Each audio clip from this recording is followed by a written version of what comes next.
Good afternoon. Thank you all for coming, and welcome to the closing keynote session for the 12th Annual South Asian Media and Cultural Studies Conference here at Florida State University. We've had, over the last day, opening keynote last evening by Dr. Michael Ogden, and then this morning, beginning at 7 o'clock, we had some online panels that ran up till about 12:15.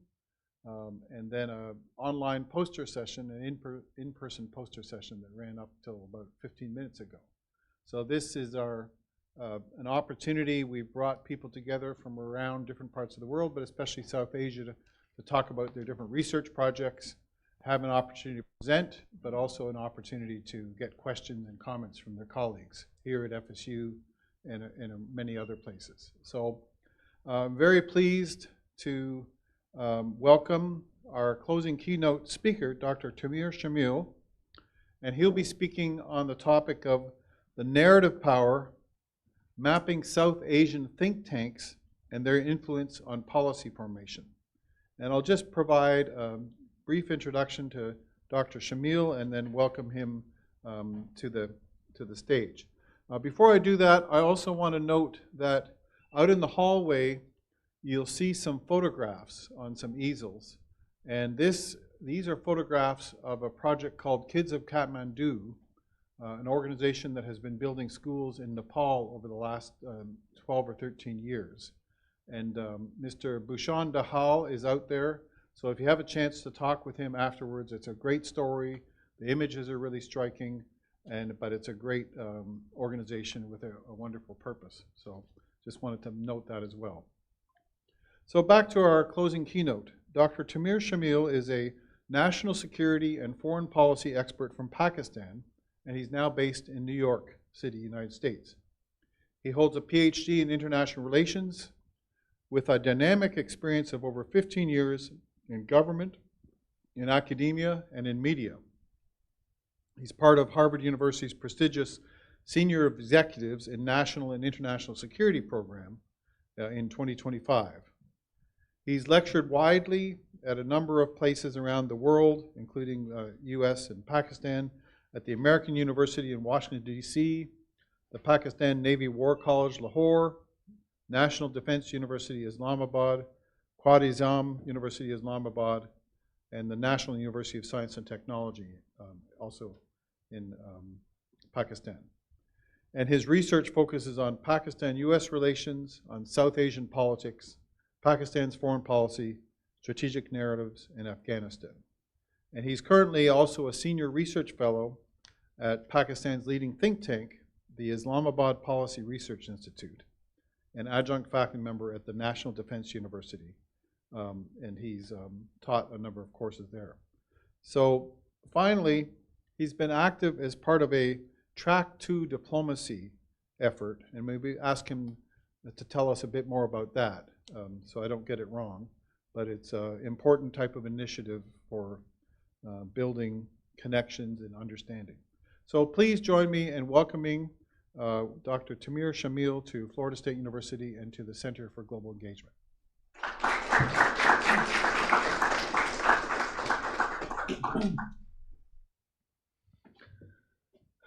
Thank you so much, Dr. Steve. I'm sure, and I know that post-lunch interactions are, a bit challenging, but I'll try to keep it interesting. I'm very happy to be here at the Florida State University, talking about today's very interesting topic, I would say, that is very close to my heart, I would say, because I've been working on this for the last 10, 15 years. And in an environment today which is so overloaded with information and misinformation and disinformation, having the right kind of data, information is very important. But what is more important is the perspective that we generally are looking for when we read newspapers or when we watch TV channels. What we are looking for is perspective and information that we can rely on. We're all concerned about international security. We are concerned about public policy in general. social issues, foreign policy, American foreign policy, what's happening in the world, what's happening in United States or anywhere in the world. So for that, we tend to rely on people that we think know about their subject, about their regions, about the issues that they're working on. Think tanks are the places where this thing happens. Um, think tank, as the word goes, this is the place where people come up with ideas, specifically on public policy, national security, foreign policy, and on, even on environmental, issues for that matter. So today I'll be talking about South Asian think tanks and their impact on policy formulation.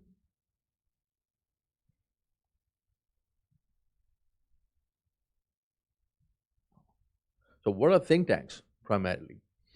Think tanks are research organizations. They work on advocacy, research, and dialogue.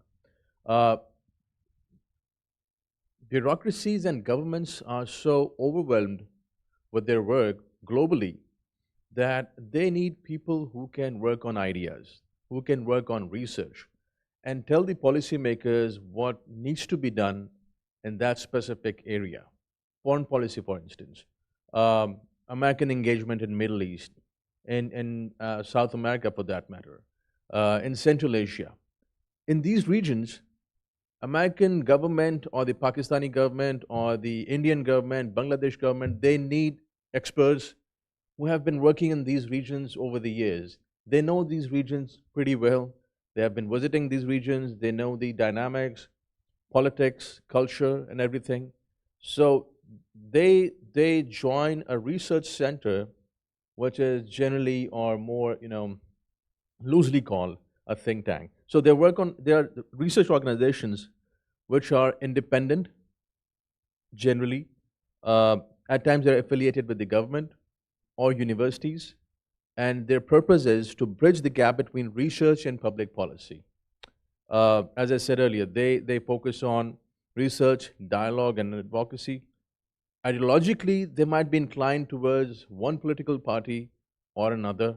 They might be having no inclination at all. They might be having a totally independent approach towards data or issues at hand. And their fundings are primarily, they could be independently funded by the civil society, maybe, a group of friends, could be, by the governments, definitely. But in South Asia, generally, the think tanks are affiliated with the government. Not all of them, but many of them. In last probably 7, 8 years, 10 years, we have seen a new way of, a new trend in think tank community that young people have started coming up with independent research centers where they focus on different regions. So they don't rely much on government-funded think tanks. They have their own places, they have their own research centers.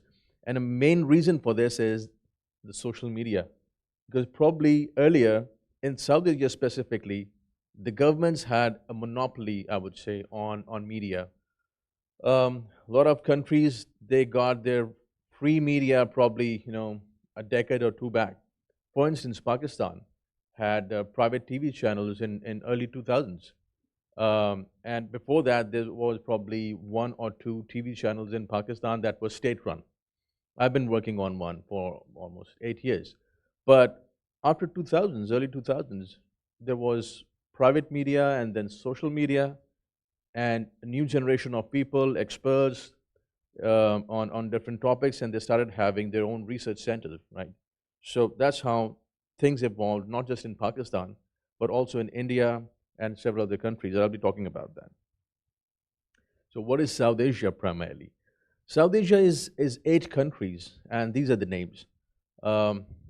Some countries are landlocked: Nepal, Bhutan. These are landlocked countries bordering China and India mainly. And then we have Bangladesh near the ocean, kind of, yeah, on the eastern side of India. Maldives and Sri Lanka are island states.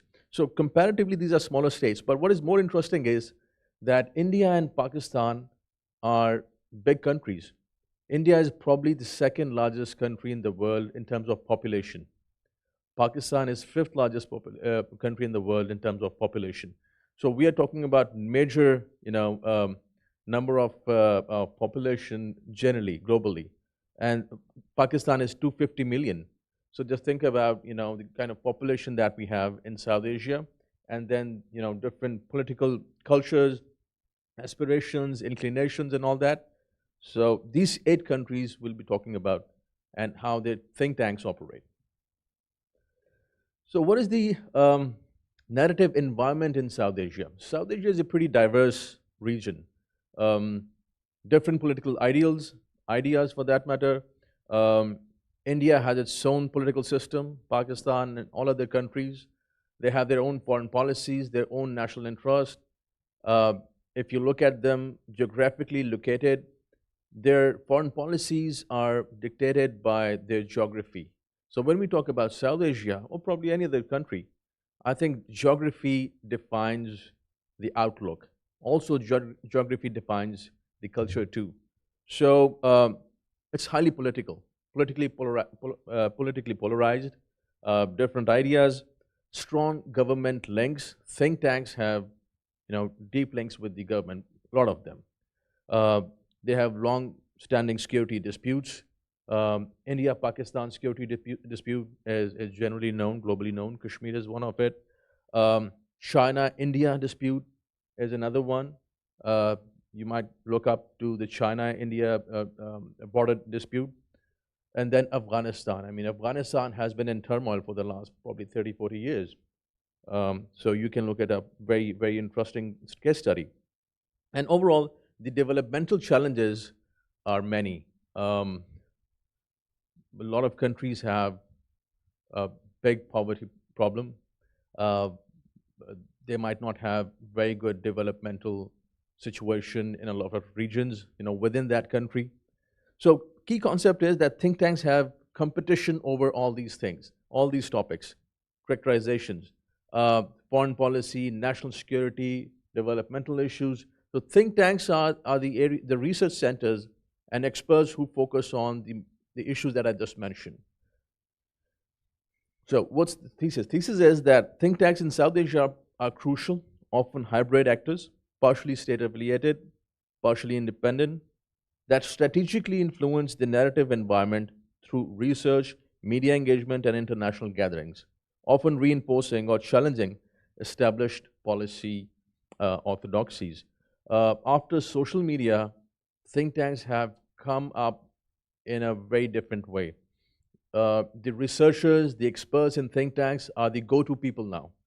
If you read, in an American example, I would say, if you read New York Times regularly or Washington Post or other newspapers, generally in Florida or elsewhere, you might be having a favorite, opinion writer in journalist terms. But in think tank terms, there are researchers who focus on a specific idea. So researchers are now, I would say, the new go-to people for even the TV channels and reporters and journalists, even for the professors in academia. These are the people who focus on specifically that area. So what are the core mechanisms of narrative shaping? Primarily, narrative production and validation, original research and reports, producing evidence-based analysis on security. The research creates the language and data points used in public debate. So I think, have some issues in terms of collecting data or all that. So this is kind of a challenge for the think tank community to maintain their credibility locally, regionally, and then globally. Media and public outreach.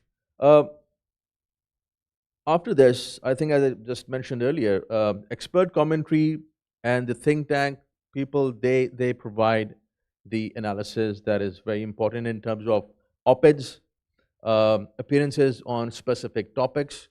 You might be seeing a lot of them on CNN in terms of American example.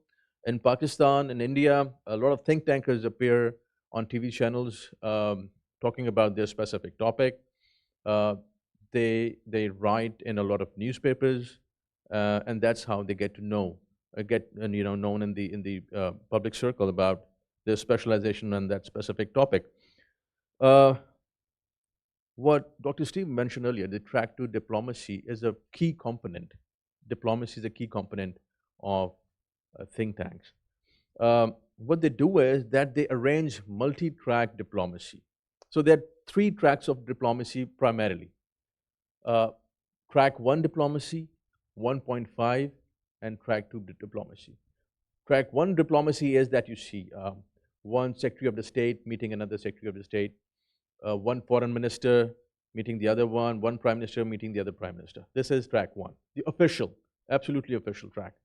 Then is 1.5. 1.5 is where we have people from the government and we have people from the civil society.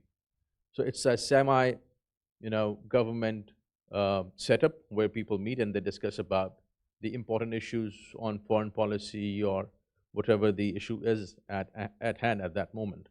Then is track 2 diplomacy. Track 2 diplomacy is purely focused on civil societies. There might be people who are, retired generals, retired secretaries, former prime ministers, but they work in track 2 diplomacy in their capacity of being civilians, not in their office at that point.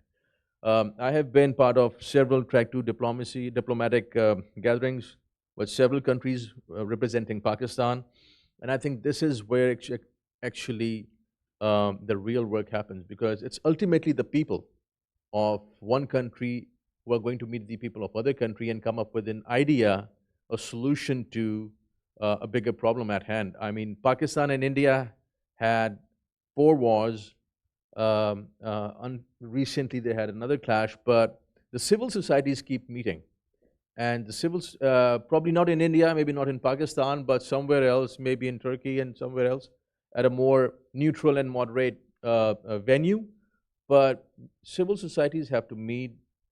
By civil society, I mean professors, experts, journalists, artists, and they discuss about moving on from one issue, solving it, and bringing up an idea how they can move forward and come up with a solution.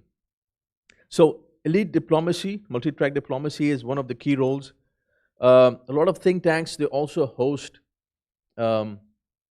high-profile dialogues. You must have heard about Munich dialogue.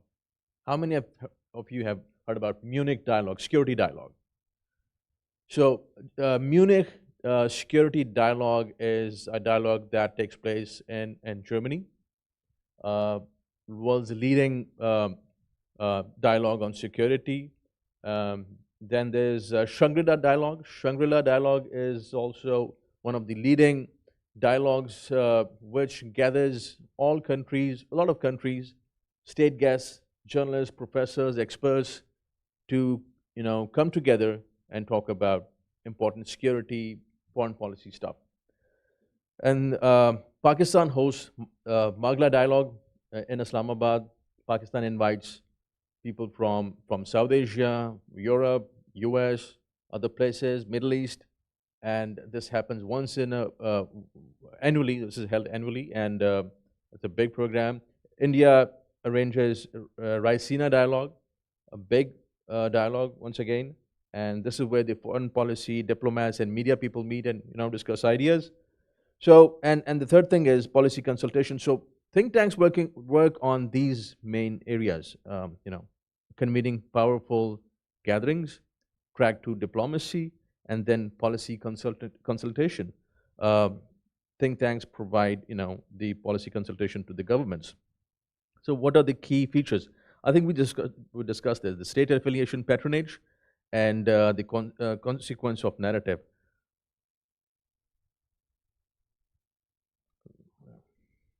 These are the leading think tanks in South Asia.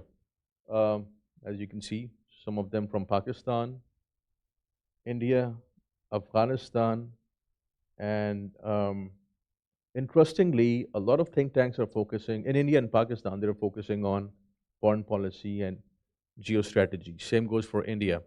But I think India probably is more diverse. The trend in India is diverse. They're focusing on other areas as well. So is Pakistan, by the way. Recently, Pakistan has been working on economy and environment and all that. But this focus on environment is generally more recent. Overall, think tanks in South Asia have been focusing on security and geostrategy. Bangladesh, Sri Lanka, Nepal, Bhutan, and Maldives. As I mentioned earlier, geography matters a lot, and culture matters a lot. When you look at their geography, you get to know their issues, how they think, and then the culture. So that's very important. We talked about this crisis of credibility. Credibility definitely is very important when you are, going for conducting a research. Dependence on patrons is key, but at the same time, think tanks have to be very cautious about who they're going to choose as their patron, as their a donor, because if they're too close to the government, generally in South Asia, their credibility might be undermined. Even if they're consulting, let's say, or if they have donors from the private sector, they have to know that which organization is funding those think tanks, because they need to know about their priorities, the organization's priorities, their focus on issues, their inclinations, political inclinations, and all that. So that dependence on patrons is one of the key issues, but at the same time, they have to be careful about that. Community involvement. I think most important point for any think tank in South Asia is the support of the community. I think the days are gone when think tanks used to be dependent on, as I mentioned earlier, on governments only. Economy is diverse now in South Asia. Pakistan alone has probably 60% of Pakistan's population is under the age of 30, 35, if I'm not mistaken. So we have huge number of young people. Young people have lots of ideas. They have a lot of energy. They have their own take on foreign policy issues, on national security for that matter, on domestic issues, water, environment, race, culture. And now young people are coming up with a research center, a research organization, a think tank as we call it. And these think tanks, of nascent small think tanks, are supported by friends. Like, 5 or 10 friends might set up a think tank, a research organization, and start working on something.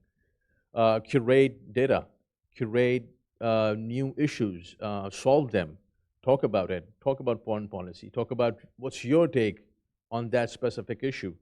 And as you do that, along the way, you start developing a certain kind of set of skills.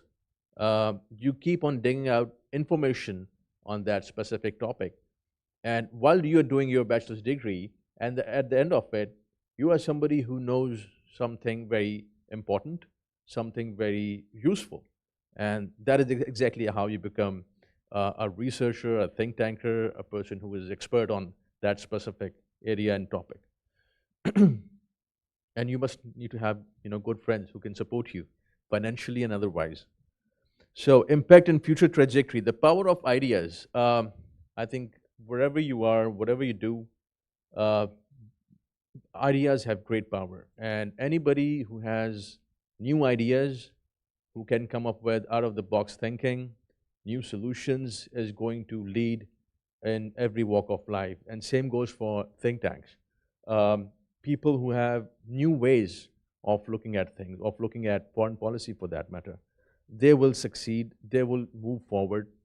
As I mentioned earlier at the start of my presentation, that leaders are so overwhelmed with the work that they're doing that they don't have time for new ideas. Bureaucracy has too much on their plate. They are stuck with daily work.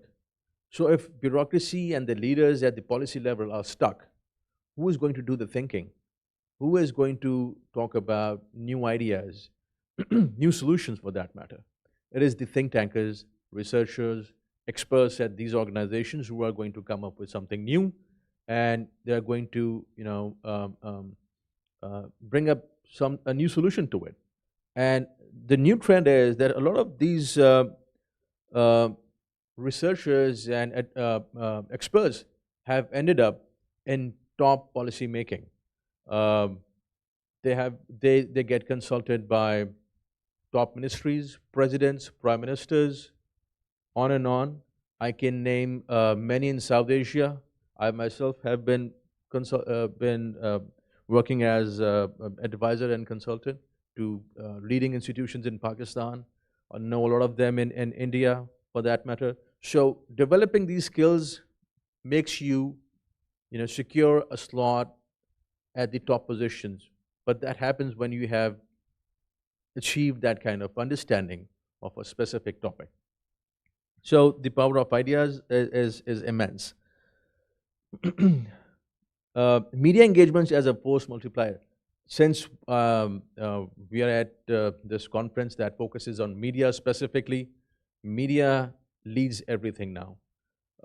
You might be having an excellent understanding of a topic, but if people don't know you, how would your ideas, get that place or space where they need to be? And probably you have the idea which the society or the government or the policymakers they need at the top. Using media responsibly and passionately, I think is the way forward.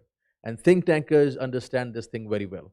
Uh, they know how to work on an idea, how to use media, social media most specifically, for their for projection of their ideas, but also keeping in mind specifically in the context of South Asia that there are certain kind of cultural, religious, political sensitivities. At times they say that um, you need to know when to speak, but it also requires a lot of wisdom to know when to keep quiet. So placing your ideas well, knowing when to speak, knowing when to keep quiet, that is very important. So media engagement is very interesting and very important.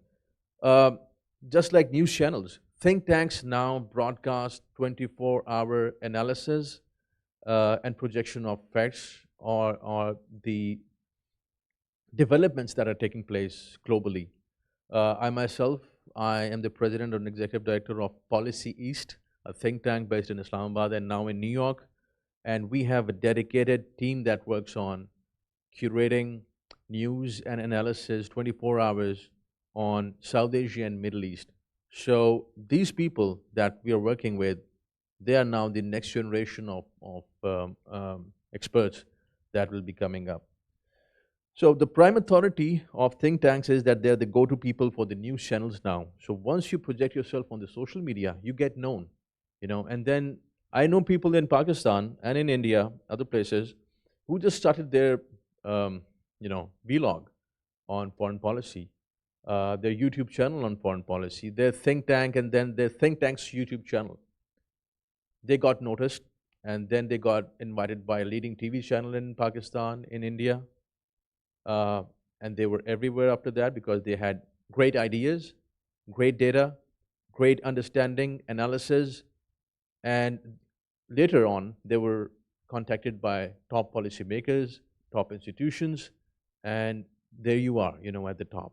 And then globally, for that matter, you get invited by other countries. If you have an idea about South Asia that you think that we should be working on this specific topic in terms of, let's say, Pakistan-Afghanistan relations, India and Bhutan relations, Nepal and Sri Lanka relations, or US and Russia, or US and China, you develop something on that, and then you get invited by other countries to talk about that and share your ideas on how you think that these countries can move forward. So yeah, we mentioned about that, the extra bureaucratic arm. These people have now become actually uh, uh, the research corps of the state. Not just the Foreign Office, not just the State Department or DOD or Pentagon.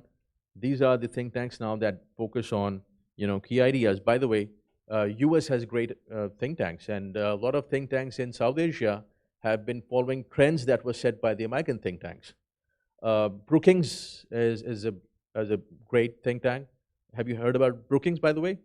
Okay, Brookings is one of the leading think tanks. Carnegie Endowment, good think tank. Then there is USIP, United States Institute of Peace.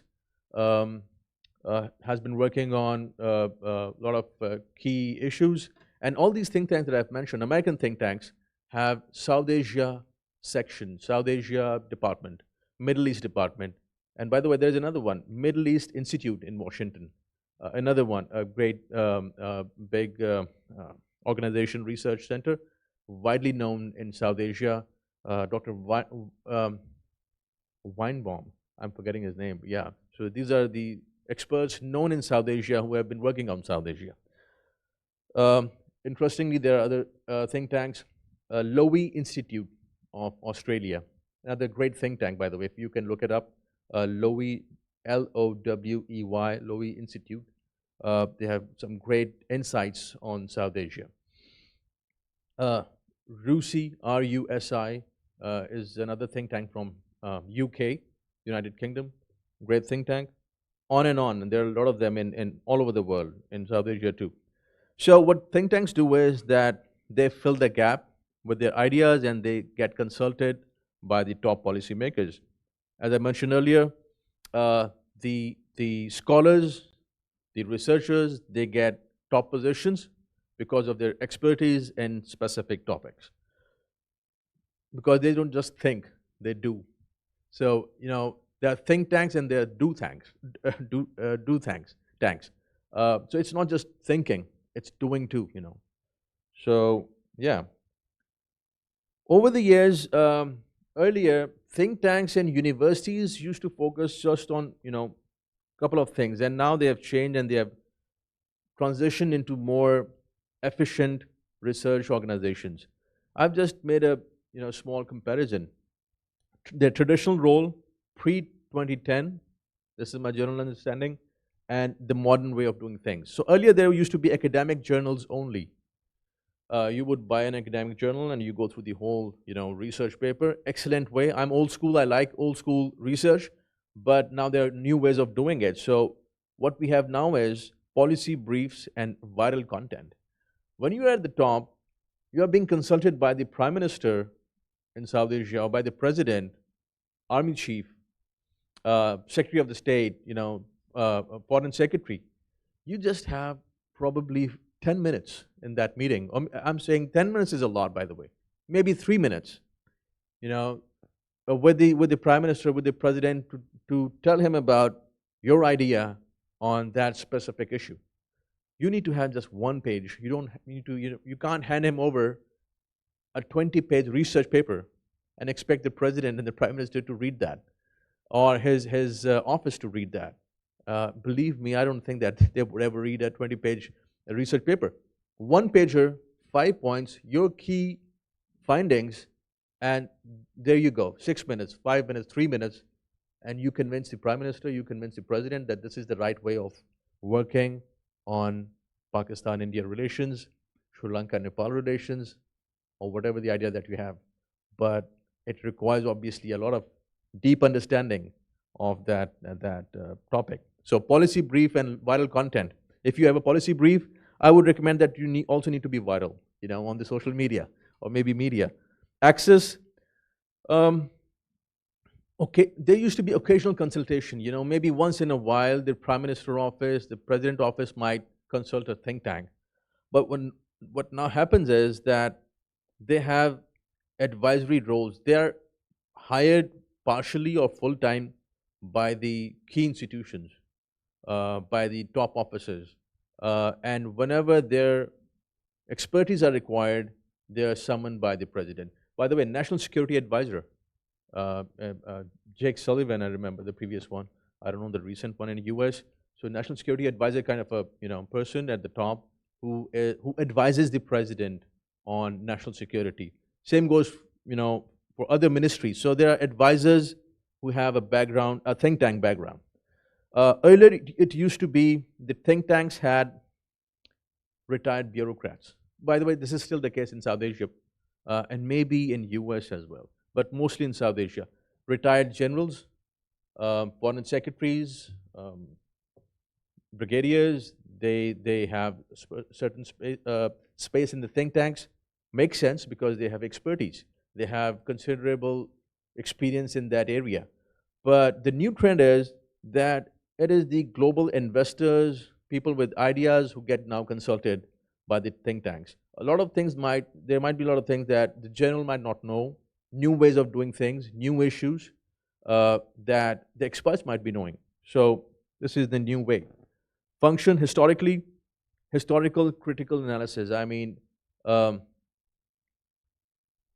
earlier, whenever there was a discussion on Afghanistan, people started from the Cold War, starting from the Cold War.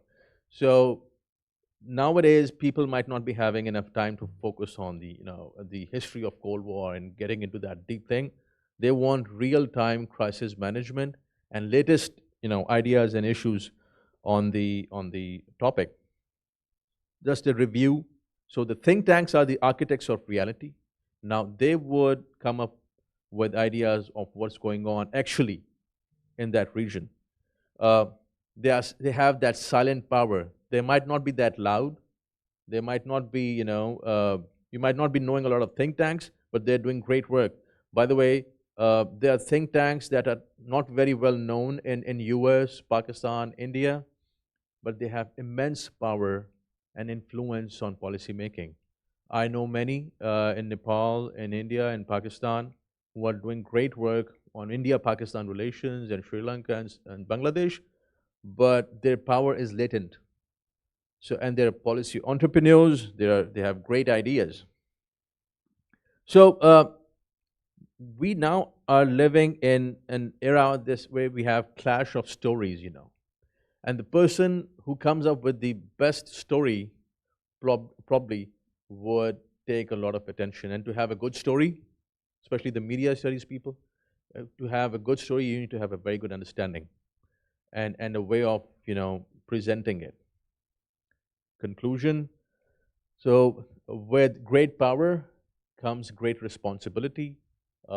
If you have, I think in 2026, this is the right time to have probably I would encourage you to have your own organization. Or I would be very happy to, you to be engaging with my think tank based in New York, and give me your analysis. What do you think about ideas and issues? So primarily, it is the responsibility of the narrative. Imagine a world that could be. Don't just state the obvious, what is happening. What's happening between US and Russia and US and China? What's happening in South Asia and between Pakistan and India and China? But more about where we could be, where we can head, and what's the solution? What's the way out of that specific topic?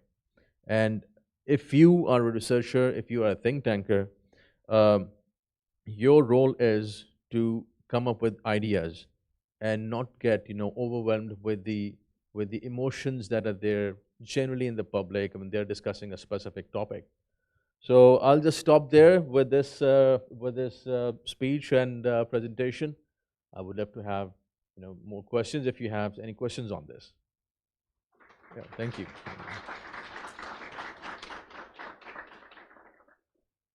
Time for questions. I'm not sure if we have another handheld microphone so people online can hear you.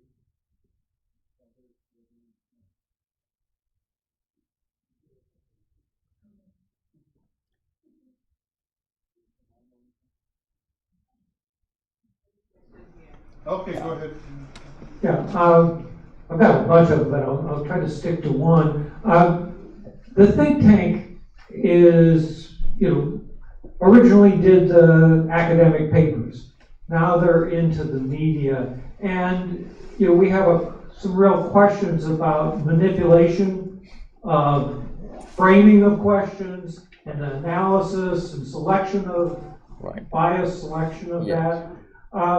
And I'm wondering, my area is collaboration, and how is it that you get broad range of ideas kind of synthesized in an unbiased way, and coming up with messages that are then going out and addressing the concerns of very different constituencies?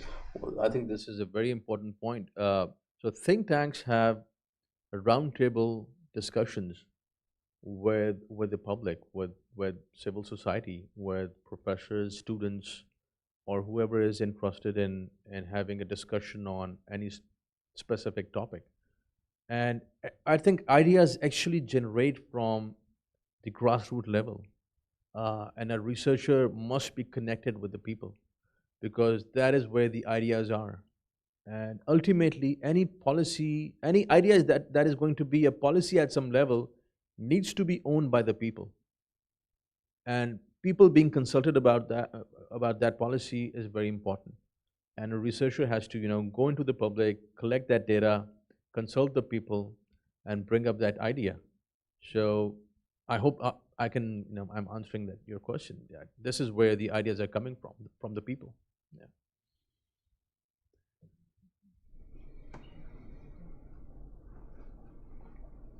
Hi, thank you. Lovely, amazing, beautiful. I can use any other word. Thank you. Loved it. Again, I come from maybe old school, and I think I have to start with a confession that I don't come from media, like academic media knowledge. Something that in a way bothers me, and coming from South Asia, I can relate to a lot of things that you were saying. Something that really bothers me is there is a trend, and you briefly touched upon being viral, and how that being viral is actually setting a narrative which is leading to a policy discussion Right. and eventually becoming a policy. I'm not a big fan of that. Honestly, I don't think media consumption in a good, bad, worse way should lead to a lot of policy discussion. And again, being viral could work in one way, but does being viral sort of manipulate the discussion that eventually goes into policy, right? So again, like there's a fine line between how that viral goes into, like you said, you briefly touched upon that, the concept of being viral, and again, with the audience of a lot of media, I can think so, but what is your interpretation on that one? Because there's a public sentiment, and that is reflected in social media, but does that trend should set the policy narrative and eventually become a policy? I agree with you 100%, Bhushan, on this. I'm old school on that. I personally think that probably just getting viral isn't that important or important at all. But at the same time, by viral, I mean if you have something substantial and that can resonate with the people, with the public, with policymakers, with the society at large. If your idea is resonating with the people, you're getting viral in a way, but viral in not the negative way that you do some stunt and get viral. So I might have used a more appropriate word, but by viral I mean that resonating with the people. Yeah. So that's important. Also, you might be having an excellent research on something. You might be having an excellent understanding on that. But if you're not projecting it or presenting it in a better way, a great idea might be nowhere. So the packaging of the idea, according to people's taste, is very important, I guess. So it's more about packaging, and we live in a world where we have to, be aware of the new taste that people might be having.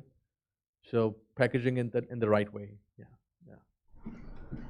You refer to think tanks as architects of reality.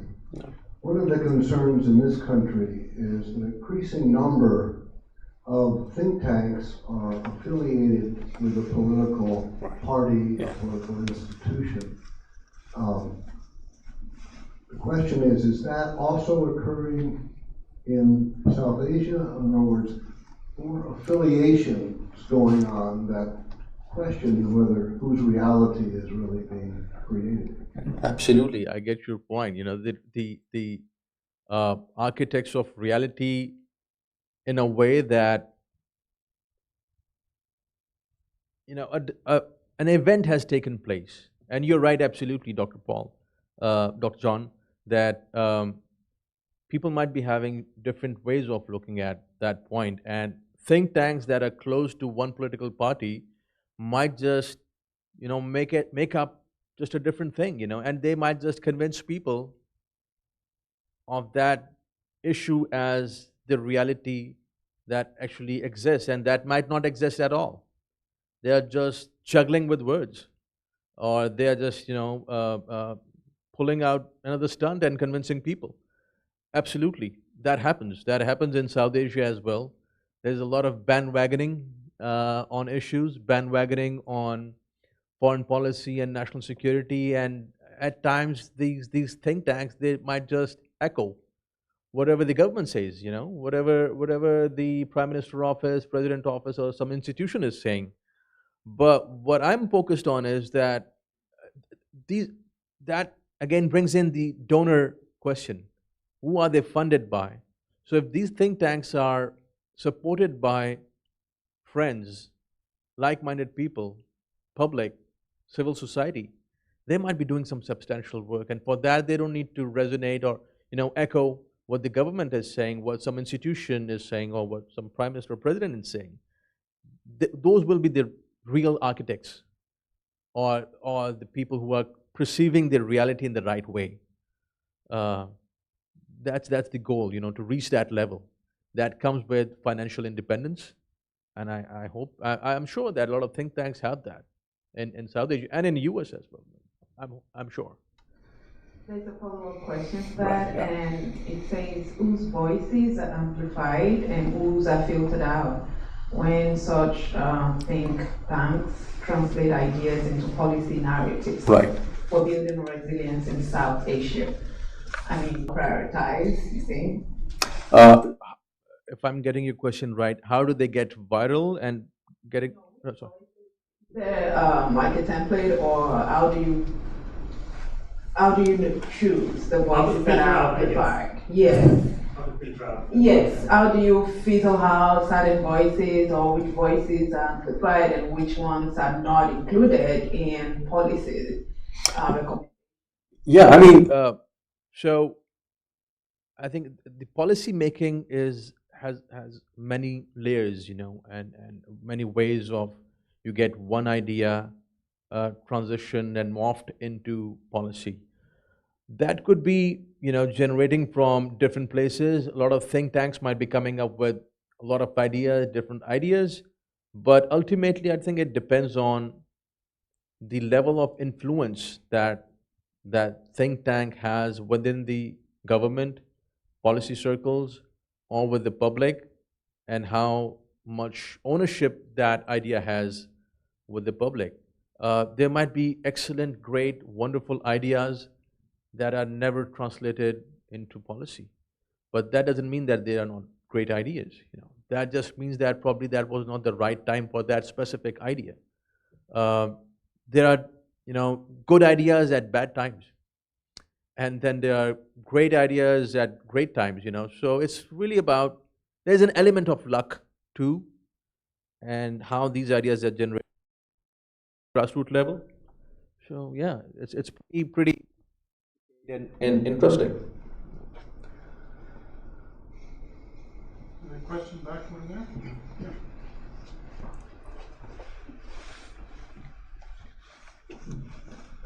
Thank you. So I know you were talking about how when you have think tanks that are funded by specific people, like in the U.S., Brookings would be more leftist, Cato's libertarian, Heritage is more Republican. Right. But you can sometimes get substandard work because they're biased. But then how independent think tanks, they can often produce better, more non-biased work.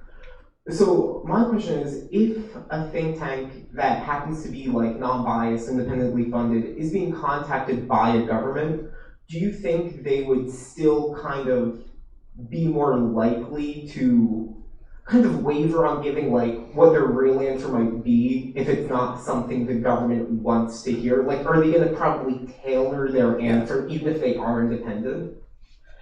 Excellent question. It might go either way. It depends on the think tank, on their situation. I think intellectual integrity is that you keep the facts as they are. It doesn't matter if the government likes it or not, if the policymakers or the public, for that matter, likes it or not. There are great ideas, and at that point, people at large might not like them. And that that idea is factual, it's a great idea, but again, that is maybe not the right time for it, and you just sleep over it, give it some time, let it brew, let it, get mature, and, but I agree with you that a lot of think tanks might do that, they have idea and the government says, okay, I agree with your point 70%. Ultimately, it is me, the prime minister or the president, who is going to, or I'm a minister on climate or environment. I can implement this idea 60%, but I can't do the rest 40% because I have my own limitations. This is where the bargaining comes in, because you know his limitations, he might be knowing your limitations, and we both come halfway, So I would say it's kind of a bargaining, and also making sure that the facts are not twisted, integrity is not undermined, and the actual idea is implemented. By that, you make your space in the policy making, you keep your integrity, and you're more encouraged by, being reached out by the government, or you are more encouraged then, and you're more passionate, you become more passionate and driven to give more ideas to the government and or the specific institutions. I hope that makes sense. Yeah, great. Yes, I please. have my personal question. Sure. I wanted to ask about the methods of collecting data for policies, because we were talking about virality. How long would it take for instance, if you're trying to deal with one idea, how long does it take for you to gather data and process the data and analyze the data? Is it 1 week, 1 month, 1 year? Yeah. Because I feel like some things are just ongoing that you have to see where it goes Right. first before you are able to come to a conclusion. I mean, you never know. It really depends on the topic. We have great professors here. If you talk about collecting data, it might just take forever. But there is a word, satisfying. You need to satisfy yourself at some point that, okay, now is the right time. I think I have enough data, enough information about this specific topic that I can package it into a real thing. Because I think cultures, human beings, behaviors are ever evolving. They're ever changing. So there's nothing static. When there's nothing static, nothing is complete. So you operate in a world, in a life that is ever evolving, and it goes on and on. So you stop at some point and you say, okay, because these things are time sensitive. Issues on climate change, issues on national security, crime, wars, foreign policy, they're all time sensitive. So you have to stop somewhere. Okay, I'll do my research for the next 15, 20 days, 1 month, 2 years, whatever you like, but then, completing it and making it a final product and then, pitching it. Yeah. A few more questions? Got time for some more? I'm trying to think of comparisons, and one comes to mind, and you may, Project 2025 is obviously a product of a think tank. Right. And then I would look at, and I don't know that much about the history, but Gandhi had a platform that he presented to all the parties and said, what are you going to do to implement? That, in effect, was like a think tank product. How would you compare those two? How are they similar and how are they different? Right. You mean, so a think tank consulting all political parties about an idea, and the think tank consults all political parties and come up with something interesting. That's right? Is that the point? Yeah, of course. I think USIP has the similar kind of formation. Non-partisan think tank. There are a lot of them in South Asia. ISSI in Pakistan, ORF in India. They consult, all political parties. They consult the lawmakers, foreign ministers from different regions, and they come up with something interesting, something more substantial, more doable. But again, there are think tanks that have inclinations, who have, some strong likes and dislikes. They have their own ideas, and they might not do that. But I agree with you, the correct way is to be more inclusive on ideas, on data, on perspectives. The more inclusive you are, the wider your canvas is, and I think the more bigger your idea is. Yeah. Final question for Dr. Shamil? Okay, well, thank you very much. When we were, I guess I should. When we were talking about this as a potential lecture topic, I had done work after my doctoral degree looking at think tanks and the issue of international trade issues. In the 1980s, the idea of trade and services arose. That is insurance, telecommunications, finance, entertainment, as opposed to just trading goods, like manufactured goods or raw materials. But in that case, it was a group of Center for Strategic and International Studies in Washington started doing a book series, and they just started looking, putting out a lot of academic work, Right. and then but also making it relevant to policymakers who couldn't understand what are you talking about, tourism services as a traded good, because it's not something you can drop on your foot. That was all they said. Services are, still very important to us. Medical tourism, people going to different countries. Florida benefits a lot from international tourism. People bring their money to Florida. So I was excited because there's very few people in the world who kind of say, okay, what's the role of this policy research to try and shape public discourse and shape public policy, and by doing it not just politically, but trying to connect with some kind of research and analysis and methodological. So I was interested, but I realized I'm a small sample of people who are excited about think tanks. But I'm glad that you guys have raised some good questions. I'm glad you've kind of raised this question, how is change happening in South Asia? Right. And what kind of drivers are there? And this is one important cluster of activities, I think, in terms of driving public policy and especially driving international cooperation potentially across borders. So thank you very much, and please join me. Thank you so much. Wonderful, wonderful question. Thank you. Thanks a lot. Thank you so much.